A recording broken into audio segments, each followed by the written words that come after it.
నేను రైల్వే కోడూరు ఎమ్మెల్యేని, నా కోడూరు ఇది ప్రస్తుతానికి, నువ్వు ఇక్కడే జాబ్ చేస్తున్నావు, నీ ట్రాన్స్ఫర్ కూడా నా చేతిలోనే ఉంటుంది, నీ ప్రమోషన్స్ కూడా నా చేతిలోనే ఉంటుంది అని ఈ టైప్ ఆఫ్ మాటలు మాట్లాడడం స్టార్ట్ చేశారనమాట. నాకు అర్థమైంది, సార్ మీరు ఎంత చెప్పినా సరే నేనైతే కలవడం జరగదు అనేసి నేను చెప్పాను. ఆయన ఫోర్స్ చేస్తూనే వచ్చారు. నేను ఈయనకి ఫోన్ కాల్స్లో మెసేజెస్లో చెప్పడం అర్థం కావట్లేదేమో అని చెప్పేసి నేను కలుస్తాను. జూలై 9th కలిశాను. For the first time July 9th కలిశాను. ఆయన షెడ్యూల్ అంతా అయిపోయిన తర్వాత నైట్ 8 o'clock అలాగా వచ్చి నన్ను పిక్ చేసుకున్నారు. మా ఇంటి దగ్గర పిక్ చేసుకొని తీసుకెళ్లారు.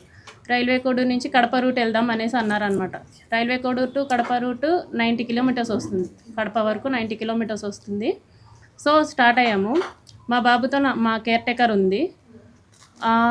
ఇన్ ద మీన్ వైల్లో ఆయన మళ్ళీ ఎందుకు కలవని అంటున్నావు, ఎందుకు మెసేజెస్కి అలా రెస్పాండ్ అవుతున్నావు, ఎందుకు అంత పొగరు చూపిస్తున్నావు అని చెప్పేసి ఈ మాటలు మాట్లాడారు.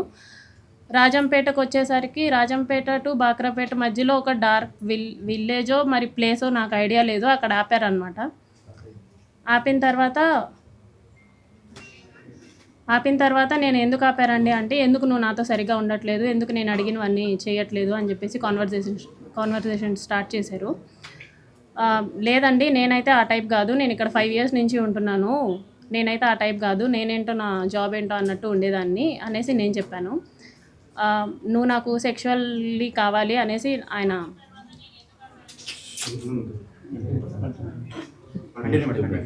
చెప్పండి కనీసం మాట్లాడివ్వండి నన్ను. ఓకే.